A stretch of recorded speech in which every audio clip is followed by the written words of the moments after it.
বাংলার গ্রামীণ ঘর প্রকল্প সহ 7 দফা দাবি নিয়ে বেলডাঙ্গা এক বিডিওর কাছে ডেপুটেশন। শুক্রবার বেলডাঙ্গা ব্লক এক জাতীয় কংগ্রেসের ডেপুটেশনের মূল দাবিগুলো হলো আবাস প্লাস বা বাংলা আবাস যোজনার যোগ্য ব্যক্তিদের গৃহ প্রদান করতে হবে। যাদের আবাস প্লাসের লিস্টে নাম নেই তাদের নাম নথিভুক্ত করতে হবে। 60 বছর বয়স হয়ে যাওয়ায় অনেক মহিলা লক্ষ্মীর ভাণ্ডার বন্ধ হয়ে গেছে, তাদেরও ওল্ড এজ পেনশন চালু করতে হবে। ডেঙ্গু প্রতিরোধে অবিলম্বে প্রশাসনিক ব্যবস্থা গ্রহণ করতে হবে। নিত্য প্রয়োজনীয় দ্রব্যের মূল্য বৃদ্ধি রোধ করতে হবে। গ্রাম পঞ্চায়েত ও পঞ্চায়েত সমিতির সদস্যদের ভীতি প্রদর্শন বন্ধ করে তাদের পূর্ণাঙ্গ মর্যাদা প্রদান করতে হবে। সাম্প্রদায়িক সম্প্রীতি ও শান্তি রক্ষা বজায় রাখতে প্রয়োজনীয় ব্যবস্থা গ্রহণ করতে হবে। তবে উল্লিখিত দাবিগুলি বেলডাঙ্গা এক বিডিও শ্রী রথীন্দ্রনাথ অধিকারী পর্যালোচনা করে উপযুক্ত ব্যবস্থা গ্রহণ করবে বলে জানান। বিডিওর সঙ্গে আলোচনায় সন্তুষ্ট হয়ে তেনারা শুক্রবারের ডেপুটেশন সম্পন্ন করেন। এই নিয়ে কি বলছেন কংগ্রেস নেতৃত্ব ব্লক উন্নয়ন আধিকারিক আমরা শুনব। আমাদের যে দাবি ছিল লক্ষ্মীর ভাণ্ডার পেতে পেতে 60 বছর হলেই বার্ধক্য ভাতা পাওয়ার যে নিয়ম, সেই নিয়মে দেখতে পাচ্ছি যে 60 বছর পূর্ণ হয়ে যাচ্ছে অথচ অনুদান বন্ধ হয়ে যাচ্ছে। এরকম প্রচুর মানুষ প্রতি মাসে বিডিও অফিসে আসেন। বিডিও সাহেব নিজে বললেন আমার কাছে প্রচুর মানুষ আসেন, অসহায় মানুষ। আমারও খুব খারাপ লাগে, কিন্তু এটা বলছে এখন আমাদের বিডিও অফিসে আমার নিয়ন্ত্রণে নেই, এটা সম্পূর্ণ আগে জেলাতেও নেই, সম্পূর্ণ এটা স্টেট লেভেলের বিষয়। এটা বলে আমাদের যদি কোনো ডকুমেন্টেশনের যদি কোনো প্রবলেম হয় সেটা আমরা কারেকশন করতে পারি। আমাদের মূল দাবি ছিল 1 নম্বর মেন আছে, যেটা এখন সাম্প্রতিকে যে ইস্যুটা আছে গোটা পশ্চিমবাংলা জুড়ে চলছে। পশ্চিমবাংলা সরকারের যে সাধারণ মানুষকে বঞ্চিত করার একটা প্রকল্প আছে বাংলার বাড়ি গ্রামীণ, সেই প্রকল্পে যে অনেক মানুষকে বঞ্চিত করেছে তার বিরুদ্ধে আমরা প্রতিবাদ জানালাম, যাতে যারা প্রাপ্য, যাদের যোগ্য তারা যেন পায়, তাদের এখন লিস্টে নাম ওঠে, তার সেই দাবিটা আমরা করলাম। বেলডাঙ্গা ব্লক 1-এর যেটা উনি তথ্য দিলেন যে 44,000 18 সালে ছিল, 22 সালে 22,000 সেটা নেমেছিল এবং এখন সেটা 11,234 এসে নেমেছে। এবং আমরা জানি মুর্শিদাবাদের সবচেয়ে বেশি বাদ গেছে ওয়েস্ট বেঙ্গলের মুর্শিদাবাদের বেলডাঙ্গা 1 ব্লকে। এর কারণ দুটো হতে পারে। 1 নম্বর কারণ যে মুর্শিদাবাদের বেলডাঙ্গা ব্লকের লোক এই 7 বছরে বা 5 বছরে অনেক বেশি বড় লোক হয়ে গেছে, অনেক বেশি বড় বড় বাড়ি হয়েছে বা স্বনির্ভর হয়েছে।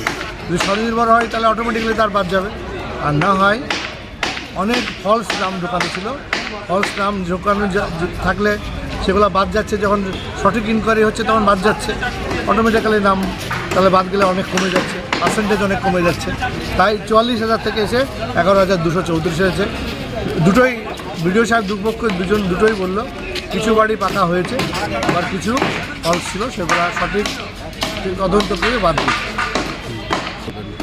লক্ষ্মী ভাণ্ডার যেমন ধরেন লক্ষ্মী ভাণ্ডার 60 বছর হলে বন্ধ হয়ে যায়, তারপরে ওটা বার্ধক্য সমাজ কল্যাণ দপ্তর বার্ধক্য ভাতায় নিয়ে যায়, কিন্তু সেখানে একটা গ্যাপ হয়ে যাচ্ছে, বার্ধক্য ভাতা ঠিকমতো যাচ্ছে না। সেই ওটা একটা পোর্টালের ব্যাপার আছে। এই লক্ষ্মী ভাণ্ডারের পোর্টাল থেকে লক্ষ্মী ভাণ্ডারের পোর্টাল থেকে বার্ধক্য ভাতার পোর্টালে যেতে একটা গ্যাপ হচ্ছে এবং গ্যাপের ফলে অনেকের নাম বাদ যাচ্ছে এবং ইরেগুলার বার্ধক্য ভাতা পাচ্ছে।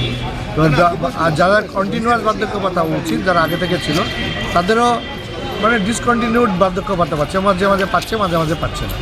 তার মধ্যে প্রতিবন্ধী ভাতা সেটাও পাচ্ছে না, বিধবা ভাতা তাও পাচ্ছে না, সেটা গ্যাপ থেকে যাচ্ছে, কখনো পাচ্ছে কখনো পাচ্ছে না, ইরেগুলারভাবে পাচ্ছে। তাদের অসুবিধা হচ্ছে, তারা তো খুব নিডি পারসন, একটা 1,000 টাকা পাওয়ার জন্য তাদেরকে বিডিও অফিসে 4 বার আসতে হচ্ছে।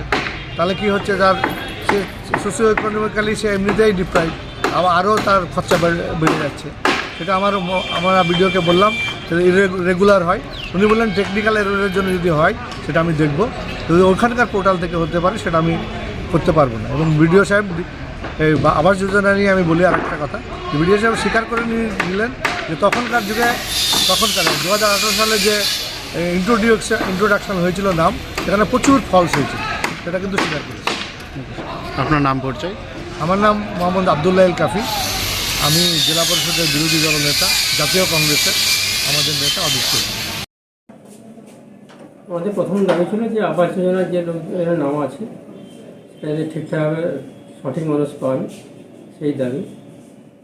এছাড়াও টোটাল তথ্যটা জানতে চাইলেন যে কতজন মানুষের সার্ভে হয়েছে, কতজন মানুষ এলিজিবল হয়েছে, এই ডিটেলসে আলোচনা হয়েছে। এছাড়াও আমাদের কিছু বার্ধক্য ভাতা এবং বিধবা ভাতা নিয়ে দাবি দেওয়া ছিল, সেগুলো আমরা বুঝিয়ে বলেছি। সুন্দরভাবে সুষ্ঠুভাবে আলোচনা হয়েছে এবং আবাস যোজনা নিয়ে ওনাদের যা দাবি সেটা আমরা সেই মতো করেই আমরা কাজ করছি।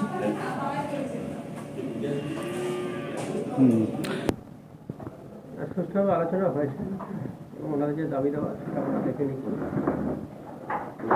সরকারি গাইডলাইন মেনে আমরা কাজ করছি। দাবি ছিল 1 নম্বর দাবি ছিল আমাদের আবাস প্লাস এবং আবাস যোজনা প্রকল্প নিয়ে আমরা সাধ্যমতো চেষ্টা করলাম বিডিও সাহেবকে বলার এবং বোঝানোর, যাতে নিরপেক্ষ এবং ন্যায্য যে পাওনাদার সেই যেন এই আবাস প্লাস ঘরের আবাস যোজনার টাকা পায়, পাকা বাড়ি, দুতলা বাড়ি এবং যাদের সত্যি সচ্ছল অবস্থায় তারা যাতে না পায় তার জন্য আমরা আবেদন করলাম এবং গরিব মানুষ পাক, যাতে এই কাটমানি নিয়ে কোনো বড় লোককে না দেওয়া হয়, টাকা পয়সা নিয়ে এখানে লুট করা চলছে, সেই লুট করার যাতে না হয় তার জন্য আমরা আবেদন রাখি। আর এছাড়া আর কি কি ডেপুটেশন? আরও ছিল, মূল্যবৃদ্ধি ছিল, ডেঙ্গু ছিল, তারপরে ওল্ড এজ পেনশন, বিধবা ভাতা, বার্ধক্য ভাতা সবগুলাই উনি বললেন যে আগামীতে যেসবগুলো অসুবিধা হচ্ছে আপনি আসবেন, তো আপনারা আমাদেরকে বলবেন, যদি কোনো অসুবিধা হয় আমরা নিশ্চয়ই চেষ্টা করব। এটা যেমন লক্ষ্মীর ভাণ্ডার পাচ্ছি, কিন্তু যখন 60 বছর বয়স হয়ে যাচ্ছে কিন্তু তারপর লক্ষ্মীর ভাণ্ডার আর পাবে না, তাকে ওল্ড এজ পেনশনটা যাতে পাওয়া যায় সেই ব্যাপারে উনি বললেন যে পাওয়ার কথা, যদি না হয় তো যোগাযোগ রাখবেন। আমরা সন্তুষ্ট, বিডিও সাহেব অতটুকু ভালোভাবে বুঝিয়ে বলার চেষ্টা করেছেন এবং আগামীতে এই ঘরের ব্যাপারে উনি বলেছেন যাতে নিরপেক্ষ হয় সেই ব্যাপারে আমি সাধ্যমতো চেষ্টা করছি।